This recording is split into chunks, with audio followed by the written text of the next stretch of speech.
On l'a dit, la plupart aujourd'hui des athlètes de l'aérobic, surtout venant des pays de l'Est, viennent de la gymnastique.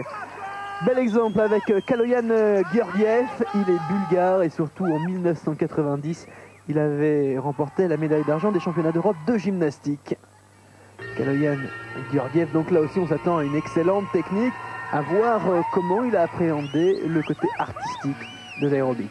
Voilà, et donc là, je crois qu'on aura un exemple très frappant avec le Bulgare qui, lui, est alors encore plus pauvre d'une manière artistique. Et en plus, quand on sait que bon, la note artistique, chaque année, est remontée. Il y a encore 2 ans, elle était de 30% de la note totale. Cette année, elle est à 40%.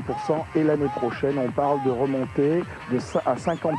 C'est-à-dire pour que ça ne soit pas véritablement de la gymnastique, mais que ça soit bien de l'aérobic artistique. C'est-à-dire un sport qui est entre la gymnastique et la danse, si on peut dire la vérité quoi, de ce sport, qui est maintenant reconnu par tous, hein, puisque on sait que la gym elle-même va faire un travail dans cette activité.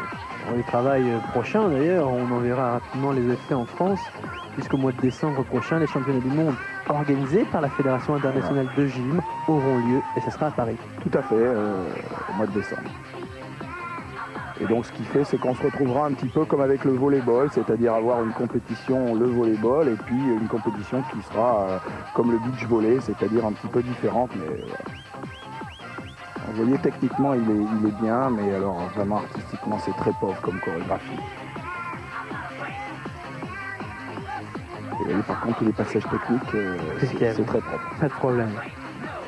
Les abdos, c'est vrai que ce sont les figures imposées les plus faciles à repérer avec les high leg kicks. En général, des choses comme les jumping jacks, c'est un petit peu plus... Sur le cas, on les signalera aux téléspectateurs quand je viendrai la prochaine fois. Vous voyez, tous ces mouvements blocage sont bien, ils montrent une belle détente. C'est propre.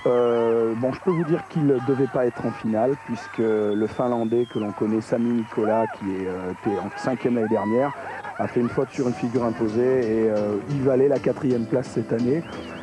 Malheureusement, c'est ça, les figures imposées sont là et il fallait les respecter. Voilà les Kaloyan Georgiev qui obtient 132 points, et prend la 5e place de cette finale du solo masculin avec entre autres une très mauvaise note en artistique, vous le voyez.